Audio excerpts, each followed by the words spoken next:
It was a rainy Thursday afternoon when my brother Malik and I walked into the dojo for the first time. We were identical twins, 16, quiet, lean from years of working out in our garage-turned-gym. But nobody in that dojo knew who we were.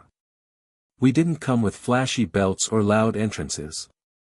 We just bowed and signed in. The place was run by Master Bowen, a sharp-eyed veteran with decades of martial arts experience. Most of his senior students wore black belts and swaggered like they owned the mats. They called themselves the Core and had a reputation for being intense with new students. We weren't there to start trouble. Just to train. But trouble came looking for us anyway. As we lined up at the back of the class, I felt the eyes. A tall black belt named Corey leaned over to his friend and chuckled, not even trying to hide it. Twins. Fresh meat, he muttered, loud enough for us to hear. Another, Josh, stepped closer. Bet they won't last a week. I gave Malik a look. He nodded back, calm as ever. We weren't new to getting underestimated. But they had no idea what we were capable of. The warm-up began, and everything felt routine, stretches, stance drills, light kicks.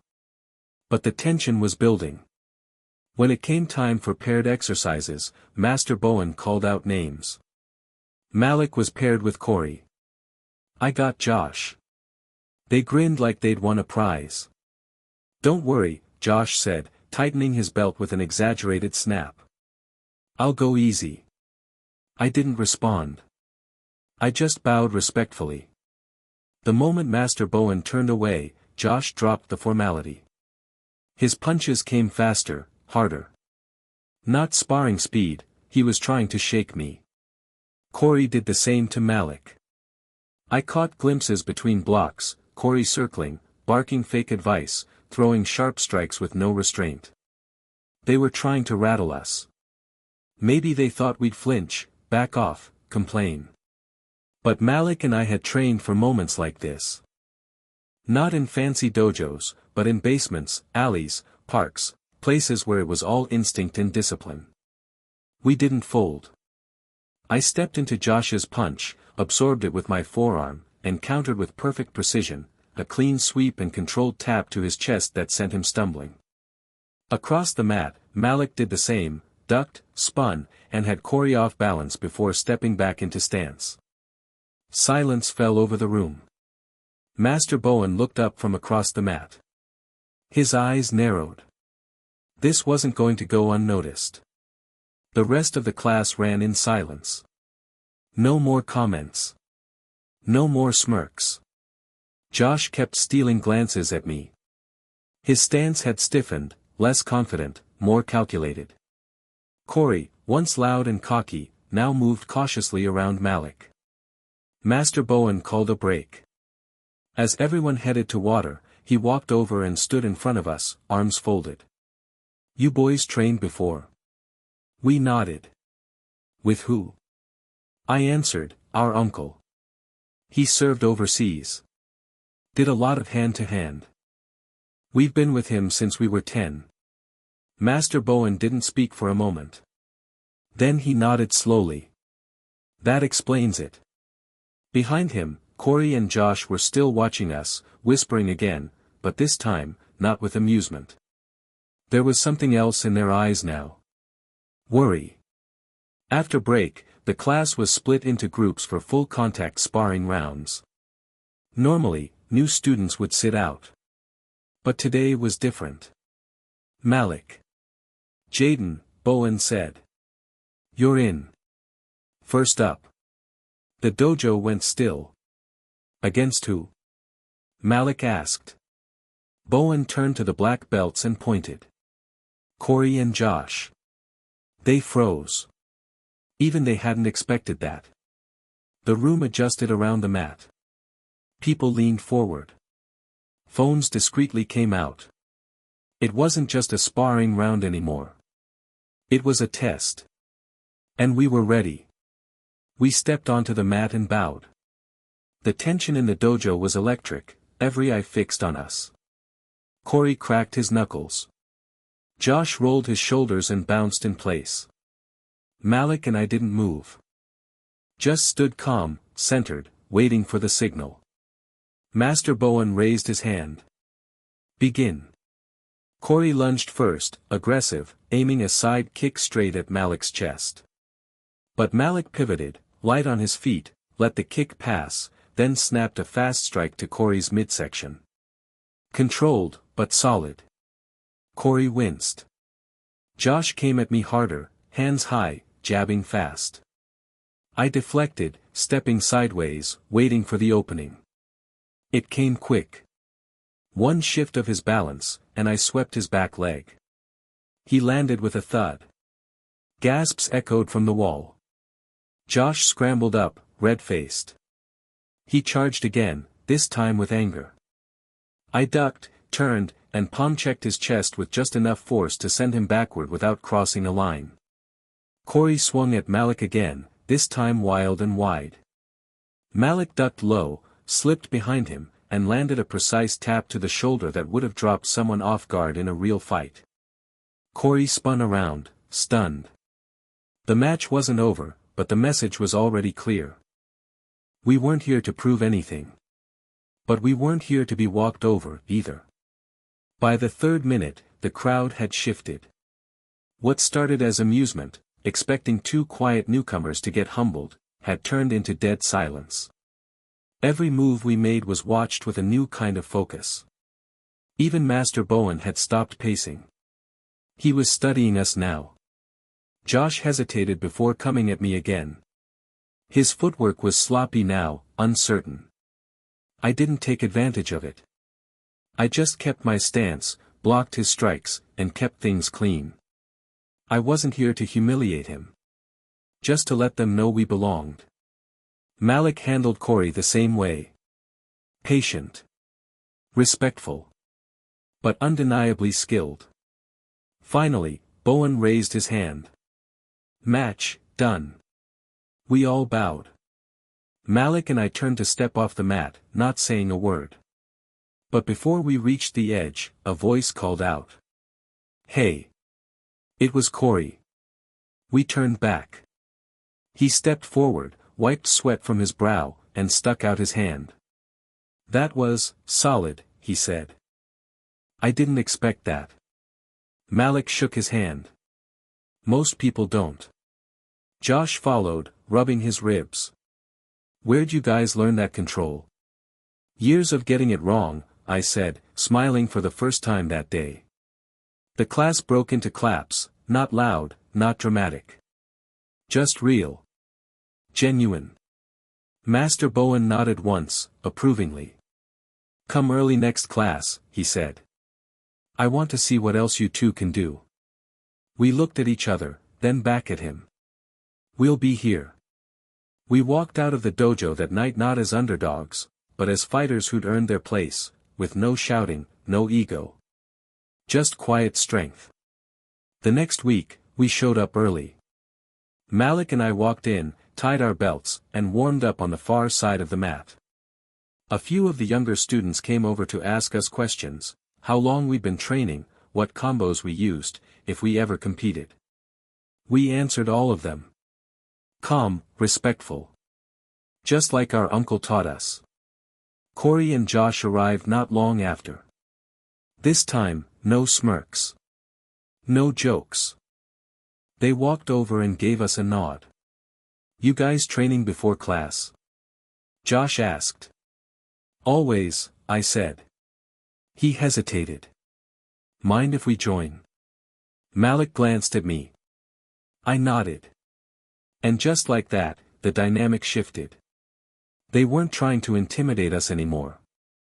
They wanted to learn. To spar. To grow.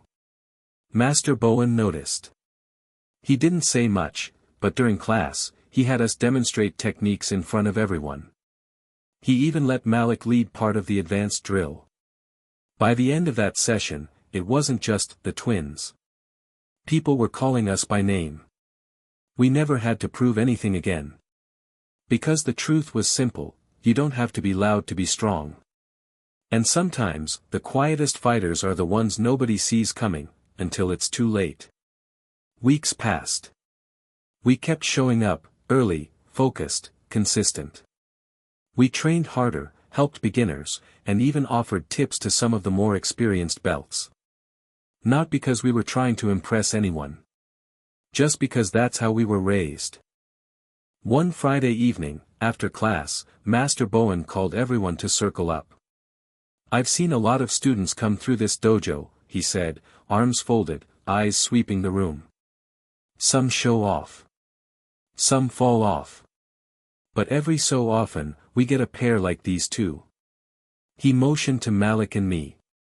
"Skill's important," he continued. "But so is humility. Discipline. Control. That's real strength." There was a pause. Then the clapping started, this time louder. Steady. Real. Corey clapped first. Then Josh. Then the whole class. Afterward, Bowen approached us quietly. "I want you both to think about something," he said. "Instructor paths are open if you're interested. Not now. Not fast. But when you're ready." We were stunned. We'd walked in as unknowns. Now, the dojo felt like home. On the way out that night, Malik looked at me and smirked. "Still think we're the underdogs?" I laughed. "Not anymore." And as we walked into the night, gear bags slung over our shoulders, I realized something important: the black belts that once tried to intimidate us. They didn't change overnight. But we changed the room, without ever raising our voices. A month later, a new set of beginners walked into the dojo, nervous, unsure, just like we had been. 2 of them were brothers. Young. Maybe 13. One of them clutched his belt too tight. The other kept looking down. I saw Corey walking toward them. But this time, there was no mockery. He knelt beside them, smiled, and said, "Stick with it. You'll surprise everyone." Malik and I exchanged a look. That moment meant more than any tournament or belt promotion. Change doesn't always come from shouting or pushing. Sometimes, it comes from quiet resilience. From showing up, staying grounded, and letting your actions do the talking. We never told the dojo our full story, about what we'd been through before we came, or how hard we trained alone. We didn't need to.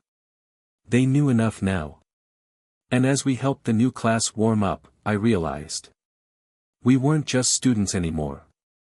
We were the ones setting the tone. And we planned to do it right.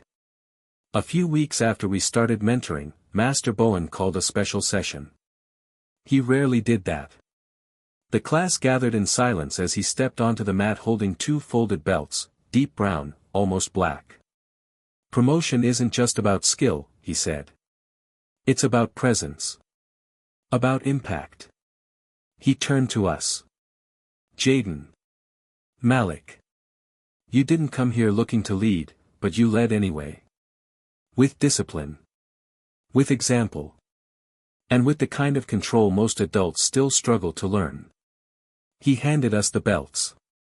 The room erupted into applause. Corey and Josh were clapping the loudest.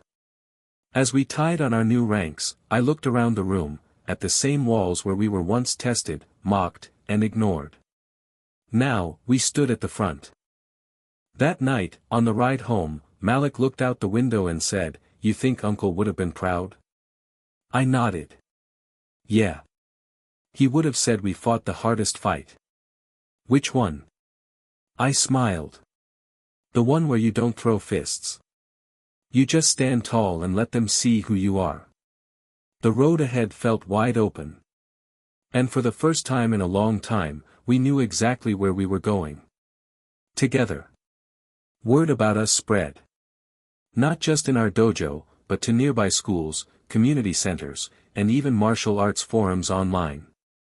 People wanted to know who the twin brown belts were, the ones who came in quiet and left a legacy. One evening, Master Bowen invited us to co-lead a self-defense seminar for teens who'd been through tough situations, bullying, isolation, doubt. We didn't hesitate. We stood in front of a group of nervous kids, just like we once were. I spoke first. You don't have to be the loudest in the room to be the strongest. You just have to show up. Every time. Malik added, and if someone tries to test you, don't fight to prove who you are. Fight to protect your peace. That's real power. That seminar became a monthly thing. And slowly, the dojo transformed. Less ego. More respect. More support. We weren't just students anymore, we were shaping something bigger. Not with shouting. Not with fists. But with presence, patience, and quiet strength. And that was the legacy we never planned to leave, but were proud to build. Months passed. The dojo had grown, new faces, new energy, but a different atmosphere. Respect came first now. Ego came last. One evening, after class, Master Bowen handed us an envelope. Inside was an invitation. Regional Invitational, Advanced Division. Entry requested, Jaden Malik Daniels. I looked at Malik. They want us to compete. He nodded, then grinned. Together. We'd never entered a formal tournament. Our training had always been about real life, not trophies. But this was something else. This was a statement. Not about being the best. But about showing what calm, quiet power looks like under pressure. We accepted. At the tournament, we saw fighters with bright uniforms, loud entourages, and sponsors on their gear. We had none of that. Just plain GIs, calm breath, and everything we'd earned through sweat and grit. When we stepped on the mat, the crowd barely noticed. When we stepped off, after clean, technical wins and undeniable teamwork, they couldn't look away. No roars. No flexing. Just quiet nods. And after it all, one of the judges, an older master, approached us. I've seen power, he said. But rarely do I see control like that. We bowed. Because we weren't just fighters anymore. We were the ones teaching the lesson.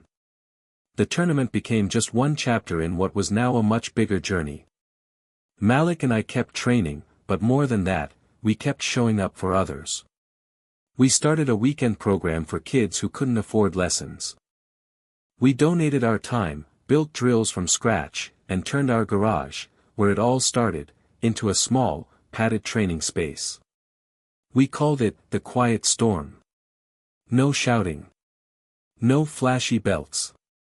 Just discipline, confidence, and self-control. One afternoon, while locking up after class, a young boy stayed behind. He looked up at me and asked, "Were you ever scared? Like, when people didn't think you were good enough?" I paused. "All the time," I said. "But fear doesn't mean you're weak. It means you have something worth fighting for." He smiled. "I want to be like you and your brother." I put a hand on his shoulder. "Don't be like us. Be like you, but stronger, calmer, and louder in action than in words." That was the heart of everything we stood for. The world didn't need more noise.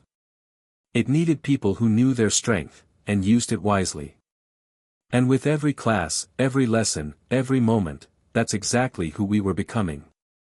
1 year after our first day at the dojo, Master Bowen called for a quiet ceremony. No audience. No music. Just us, a few close students, and the sound of bare feet on the mat. He stood in front of us, holding 2 black belts. But before handing them over, he spoke. "You've earned more than skill. You've changed the culture of this place. You brought humility back to the mat. You've made others stronger by example, not by force." He handed one to Malik, one to me. "These don't make you masters," he said. "Your actions already did." We bowed low. For a moment, neither of us moved. Because this wasn't about a belt. It was about everything behind it, the quiet hours, the bruises, the nights we doubted ourselves, the discipline when nobody was watching. Later that night, Malik and I walked past the old garage where we first trained. The lights were off, but we stopped and looked through the dusty window. That space made us who we were. Not the dojo. Not the belt. Not even the fights. But the choice to keep going when no one believed in us yet. Now people looked up to us. And we'd make sure they had someone worth looking up to.